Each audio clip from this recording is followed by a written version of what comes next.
you like shopping online and supporting political dialogue? Well, Kitchen Table Politics and Amazon.com has partnered up so that you can do both at the same time with no additional cost to you. Here's how it works. Go to ktpolitics.com and click on the Amazon tab.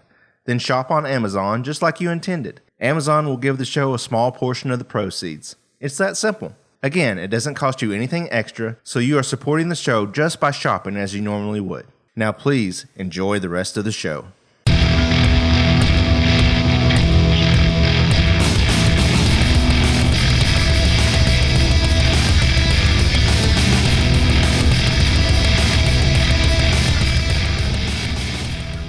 Hi folks, welcome to episode 7 of Kitchen Table Politics. I'm your host, Jeremy Massengale, and this is the podcast where we all sit around the kitchen table and discuss political ideas.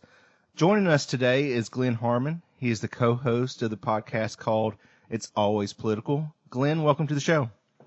Hi, thanks for having me. Glenn, before we get started on our topics today, tell us a little bit about your podcast. Our podcast is, what we do is we take lesser followed stories, well, normally up until Trump happened, and talk about its political implications. We are a more left-leaning podcast, but we do try to cover things that the mainstream media is not covering. And you can find us at it'salwayspolitical.com, on our Facebook page at It's Always Political, on Twitter at Politics Podcast. You can find us on iTunes, SoundCloud, and Stitcher. Okay.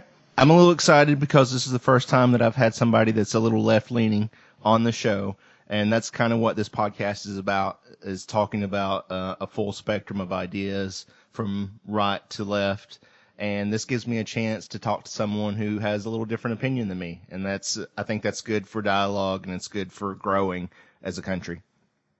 Yeah, and I definitely don't disagree with that. I think that's the ability to have political conversations and not just automatically result to name calling is going to be huge. I agree. So we had discussed offline a couple of different subjects that you were interested in today. Could you tell us what you're thinking of or thinking about today? Well, the big one that I've been working on is how automation is going to look in the coming future, like what that means for a lot of different markets, what it means for us as humans, things of that sort, and just kind of trying to get everybody on the same page that it's going to present a new challenge, and that a lot of the ways that we've approached problems before probably aren't going to continue to work that way. Glenn and I had watched a video on YouTube about automation discussing some of this. If you go over to ktpolitics.com and then click on the archives tab, I will put a link to that video in the show notes, and then you will understand a little bit more about what Glenn and I are talking about throughout this discussion. Glenn, what was it that caught your attention about automation? I think at this time it's the way that we are beginning to automate tasks that used to require some level of human intervention. So learning to automate things isn't a new process. It isn't something that we haven't gone through before. But what makes this one different is we're starting to get it to the stage where the machines can learn to do these tasks without the usual human intervention, and I think that's going to be one of the big things to change this round of automation. I think the other thing that also changes it would be the rate at which it's going to affect multiple markets, which before typically it was more centered around one market, and then everybody would adjust. Some people, not everybody necessarily got retrained to get new jobs, but as a whole, people might adjust and be able to follow to a new market. Well, I think this time, from the looks of it, it's going to be something that starts to affect multiple markets at once. And that's, to me, I found that fascinating. That's true. From the video that I watched, we were talking about automation is very similar to what happened with the personal computer in the 1980s. I have a little skepticism about the speed of that because, of course, PCs did revolutionize our workforce. Okay, there were maybe I do my taxes at home now instead of hiring an accountant, and automation was speed up just because of the PC. But we all still have jobs now. So what is it about this idea that automation is going to be so rapid that we're not going to be able to keep up, as opposed to what happened in the 80s with personal computers? those were instances where, well, there are a couple of things to make this more interesting. Those were instances where it still, again, required some level of human interaction. If we take where, let's say, the automated cars are headed, at some point in time, we're going to be able to eliminate a need for a human to be involved or even be in the car. And it would start extending to, let's say, trucking. Amazon is in the process of trying to have their warehouses and having storefronts that are completely automated, where they don't need a human in there to check in product, unload boxes. So we'll talk about from a plant, which is mostly automated, to delivering the product, which would become automated, to stocking the shelves would become automated, to checking out would require a person. As that becomes more widespread, you're eliminating entire sectors at the same time. Whereas before, when you had the computer, what you were able to do was stop bringing things out manually, make credit card charges faster, be able to do your books at the end of the night faster, but it didn't eliminate the need for somebody to be there. What do you think is the timeline for this mass automation of all of these jobs? Do you think that's 10 years away, 50 years? I think it will start to become an issue within 10 years. Maybe not to the grand scale of eliminating mass markets or changing mass markets overnight, but I think one of the things that, and we just experienced this in this last election, I think immigration and trying to bring back jobs are oversold as being the product for a lot of the smaller towns getting left behind, where in reality a lot of these jobs don't exist or don't need people anymore, and so it's not going to quite return to what it was. So this election that we lived through, it was kind of directed at the fact that somebody wanted to bring jobs back, or somebody didn't have an answer for middle class America, some of the smaller towns, things of that sort. But I think it was misdirected as to what some of that problem was. And so as these things, we talk about bringing jobs back, some of these jobs don't exist anymore. And as it becomes evident that they won't be coming back, I think this will start to become a bigger issue and maybe even start to become a topic for the next election cycle. I can agree with that. I can see, especially in the coal industry, the prices of natural gas are so low that it'd be very difficult to bring a lot of those coal jobs back. I think there may be some that come back. Being from East Tennessee and this Kentucky, West Virginia area, that's a big deal to a lot of people in this area, and I can understand their trepidation and the hardships that have occurred because of that. But I do agree that a lot of those industry jobs are going to be affected by other things like natural gas and automation at this point. Yeah, and I just don't think it gets enough focus. So I don't think it'll be, let's just say, a huge monumental change by 2020, but I think it's enough where the same rhetoric of bringing jobs back or whatever isn't going to work anymore without some acknowledgement that those jobs just outright don't exist. Right. Well, what's the answer then for a future of where humans don't have anything to do? I've seen WALL-E. That sounded pretty neat to be sitting around on a cruise liner all the time, but I don't know if that's really realistic. I saw WALL-E also. If we could get to that stage, I think that would, without maybe trashing the earth, that would probably be, a huge accomplishment. The issue, as I see it, is going to be getting to a stage where we are more accepting of the fact that not everybody can just go get a job, and somebody who doesn't have a job is obviously being too lazy or not putting enough effort into it. And that's kind of going to be the problem that will have to be tackled, which is how to handle those people who want to work and are capable of working, and there just aren't necessarily jobs to be had for that. A couple of months ago, we had a libertarian on our podcast, and one of the things that he said that surprised me, because they're usually want the least amount of government intervention possible on all levels, is a universal basic income, and how that would be applied to people at different ages, and that would control your amount. But I think the big surprise there was that A, a libertarian said that, and then B, that I do think that is something that would require a mind shift to get to, like a collective mind shift, but something that is something that certainly has to be considered when the fact that jobs won't necessarily be available and people will still need to live. Right. I can understand how the universal basic income may be seen in a positive light across the spectrum. Just thinking of it from a libertarian side, that maybe cutting out all of our current programs and streamlining it into something more efficient might be appealing to a lot of people, even in the Libertarian Party, because it would reduce government. I haven't looked into it enough yet to really make a decision on it. What are your thoughts on that? I think that would be the direction to go. I think the problem that presents is that there's going to have to be a mind shift in terms of people see this as a socialism type program or socialism type of response, and that's not necessarily the case. But even if it was, I am not convinced that what has happened before as we've automated the physical or mechanical labor, it has spurred new industries and new ways to create jobs. I'm not sure that pace will continue. And then oftentimes lost in that story are the individuals who had those jobs never quite recover to move into those new industries. They don't necessarily get retrained or they can't adapt to it, things of that sort, which is what I think we're seeing right now in a lot of these towns that were dependent on coal or dependent on manufacturing, that essentially from a physical standpoint look to have been where they have, the last time they saw some real growth across the board was when they had those jobs there.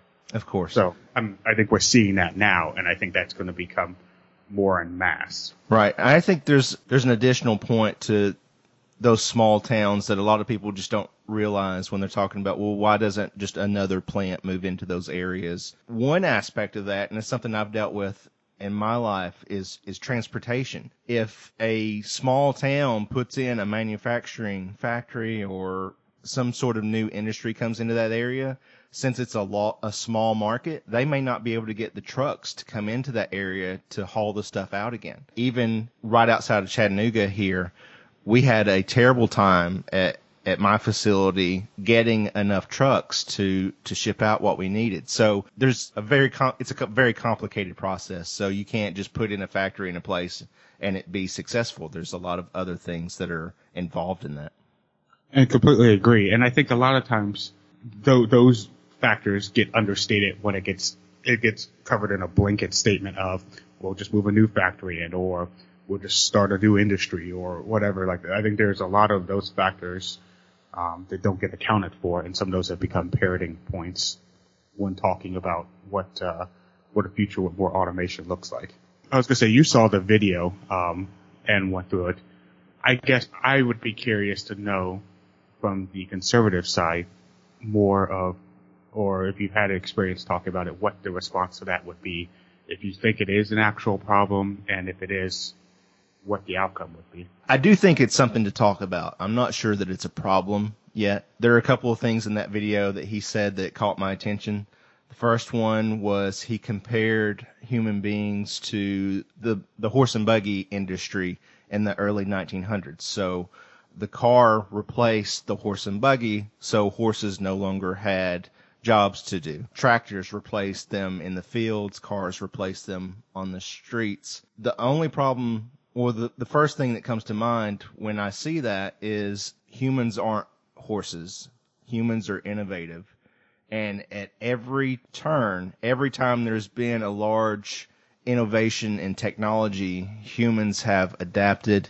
They've been innovative. They've come up with other things that need to be done. Even if we have a dramatic rise in artists and writers, in people that are more creative, and there's more opportunity and awareness of those things, poetry is something that's important to human nature. And I'm not saying that everybody will be able to do that and everybody will be able to make a living on that, but it's just one small innovative thing that may occur because of us going to a more automated system. Okay. I think that's mostly fair. I guess in that, what you were discussing there, right now in our setup, like if you're an artist or poetry, stuff like that, you're not, I think the mantra of being a struggling artist, that's kind of where that, comes from. And that's set up now where I don't see, I guess, how they would suddenly, even if more people took that up, how that would necessitate that they make enough money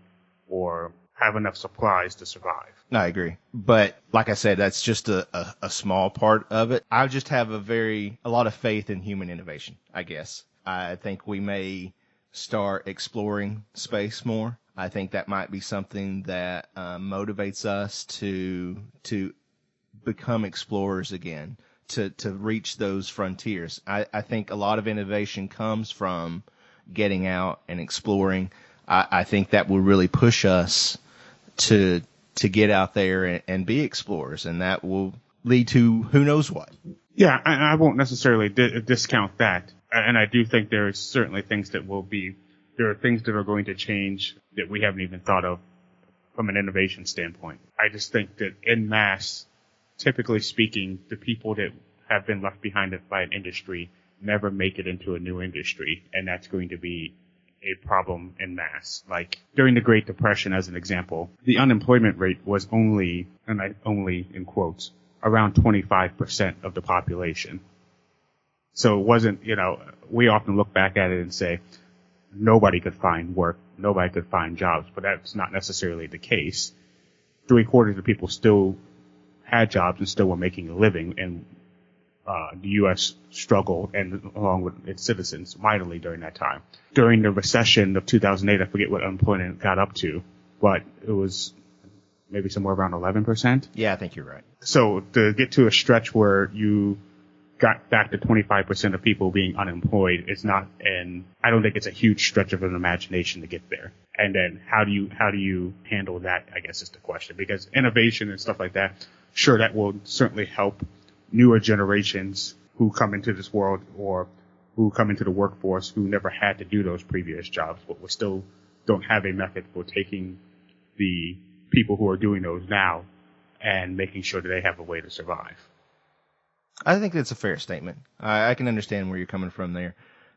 There is certainly going to be a time when we go through some very painful times. That doesn't make any sense, but you understand what I'm saying. Yeah.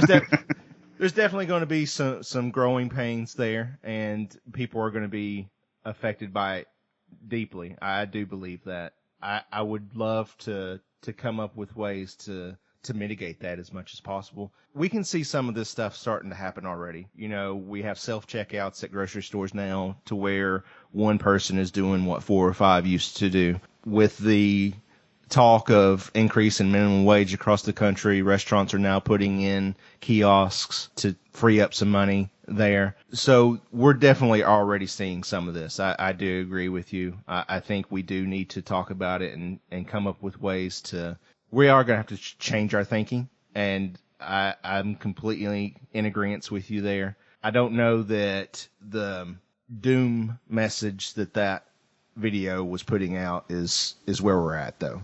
Does that make sense?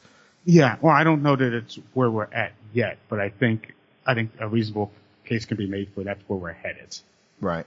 Yeah, I think that's fair. One of the things I do in my day job is we've eliminated in between an insurance company and a pharmacist and a doctor a need for somebody to communicate and approve drug changes, where that used to be a very manual 1 to 2 week process, and somebody was taking things off fax machines and sending emails and stuff like that.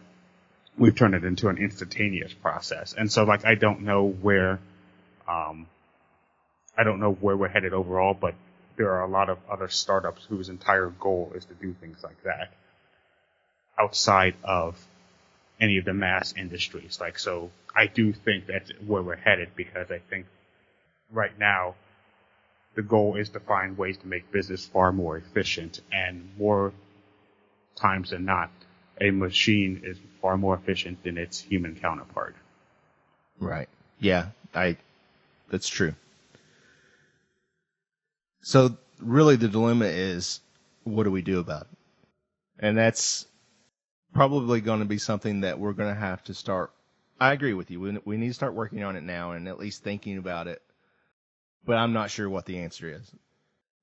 I lean towards the universal basic income, because I think this is a loaded statement, so work with me here for a moment. Sure. We get into, you had an episode a couple weeks ago about adoption, and you were talking about pro-life versus pro-birth.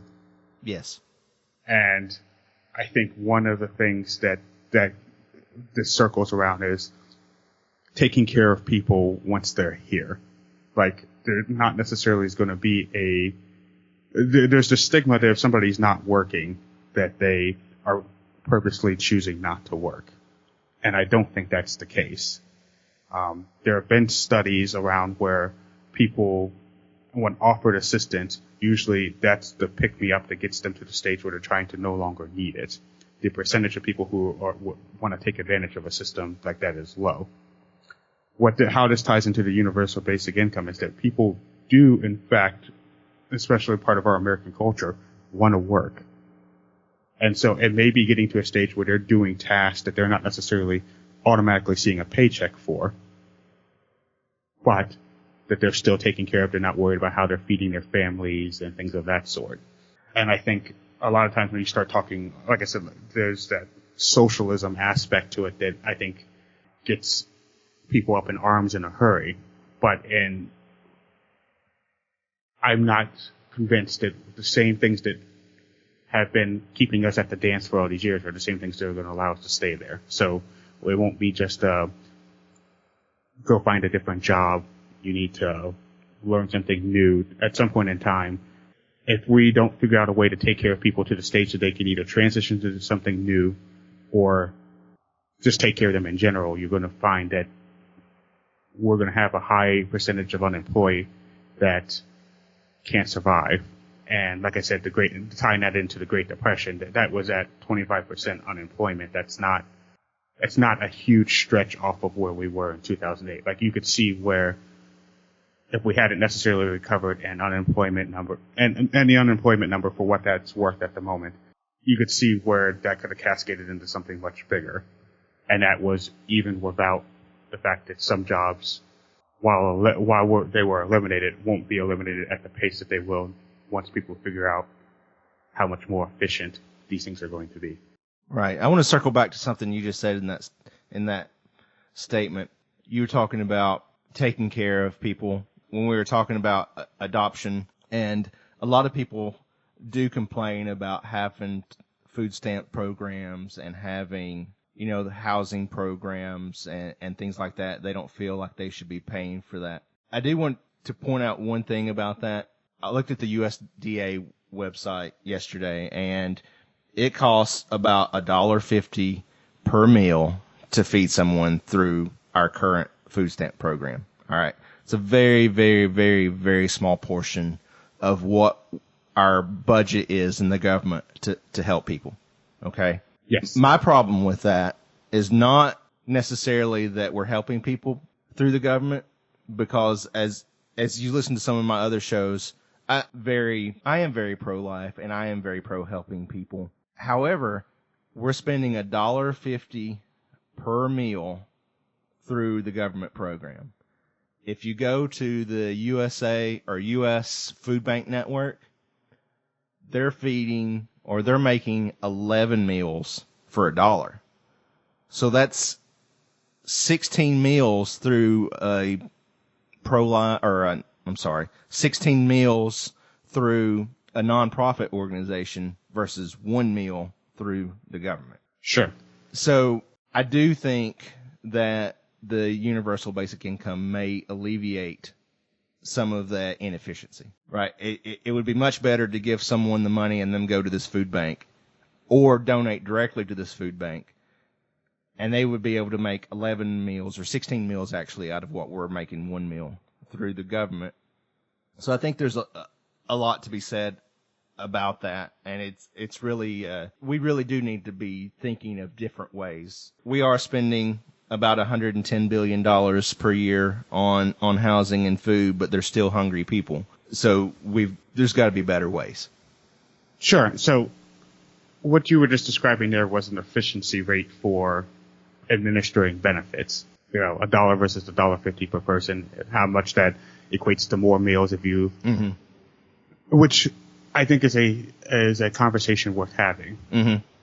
But I think the point where that deviates there is that what efficient or inefficient doesn't necessarily change someone's right to be able to have a meal. Oh. And I think that's where people get caught up in the I don't want to pay for this, I don't want to pay for that, and at the same time say, that they are for the sanctity of life and they believe all lives matter, except for when we have to pay for it and it comes out to be an inefficient payment.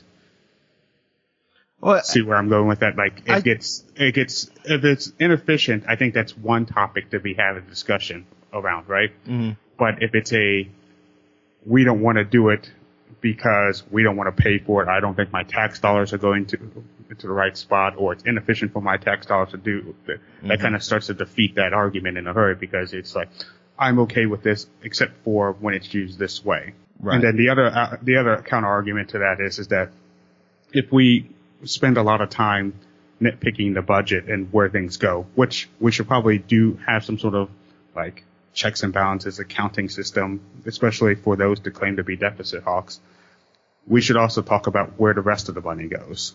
Oh, I completely agree with you on that. We did an episode where we talked about the F-35, I think it is, or F-15. Some plane that the military spent $1.3 trillion on that they still can't get to fly in combat. So we've spent that on a plane that doesn't work, and there's not this mass outcry as it is for spending $120 billion on making sure that people who don't go hungry or are not sleeping out in the cold, or, we could take that money and better support the way we handle our vets. Like, there's this very one-sided argument about how tax dollars are spent and not wanting to give handouts and things of that sort. But at the same side, it doesn't balance all the way across because we are wasting money across the board. But the other side, the side that isn't necessarily helping humans, doesn't get brought up in that, how do I want to spend my tax dollars? I completely agree with you. If you will listen to episode 6, my conversation with Jeff Smith, who ran for the Republican ticket here in Tennessee last year, we discussed this very thing. I have no problem cutting defense spending. I may be an odd man out in a lot of Republican circles, but I think we need across the board budget cuts to get us to a balanced budget. I think it's important. I don't think that my grandchildren need to be paying my bills, but I am a Christian, and I believe that we need to step up and take care of our poor. I just don't think the government needs to do it, but until we step up and do it, the government has to. Is that a fair statement? Yeah, I mean, I think I will differ from a lot of my counterparts in that I don't necessarily care what the solution is at the end of the day. I want people to admit that there's an actual problem and there's something that has to get done about it. Like if it got to a stage where churches and charities made sure that people had food, I wouldn't be upset about that. The problem is that it isn't to that stage, and people don't think that it's a right in the interim. So you leave a lot of people out in the cold and hungry, for lack of any better real analogy there, in the interim, because we can't decide on whether or not it's a right and who should administer the right. In the interim, it should be a right, and until somebody could take that over so that the government wouldn't have to do it, I think that's where the government should be stepping in. What is your definition of a right? I feel like a right should be the ability to live. Okay. So when you hear me reference rights, we're talking about being able to eat, having shelter from the weather, something we haven't tackled and may not tackle this episode, things like healthcare. People get sick. Sometimes it's, there was this quote that was floating around last week about people, I think maybe Pence said it, about people taking individual responsibility for their sickness. And that's great, but not everybody, people are born sick. So where does that responsibility fall? Right? Some of these things are just, if you're going to advocate for all lives matter and be pro-life, it's got to be across the board. You want these people to survive, and our current setup, that's if that is the belief, it gets muffled in the noise. But I don't currently believe that's the belief either. I can see where you're coming from there. I have some different feelings about that idea. Whether you like Trump or not, I would not want his administration in charge of my medical care in any way.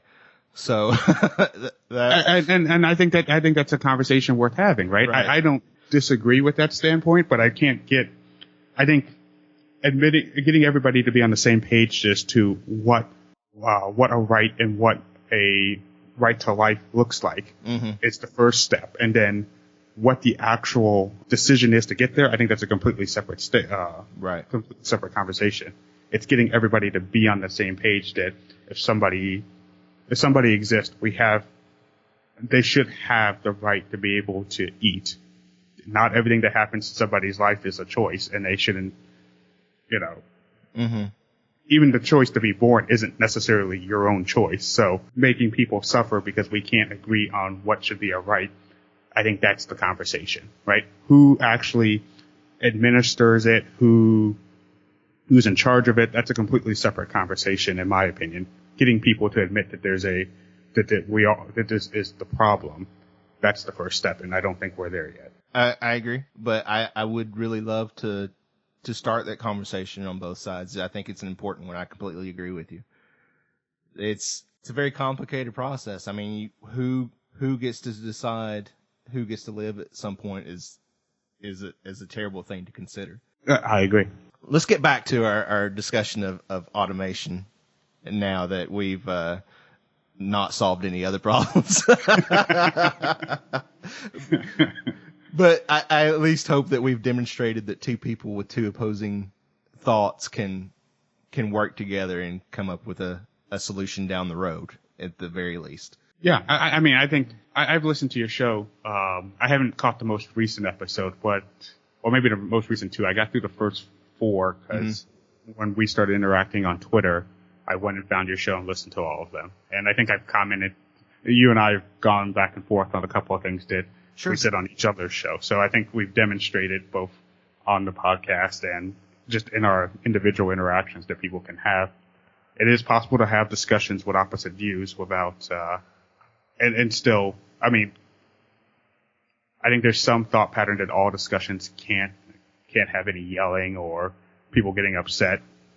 But I do think there's some leeway in there where you can just have that discussion, even if it gets a little bit more excited or heated, that not to just turn a deaf ear to the other side, because no one's going to come to the table and actually discuss what we would talk about, admitting that things are a problem if you can't sit down and at least feel like you'll be heard, I guess. One of my guests said very recently that he quoted someone saying that riots are the language of the unheard.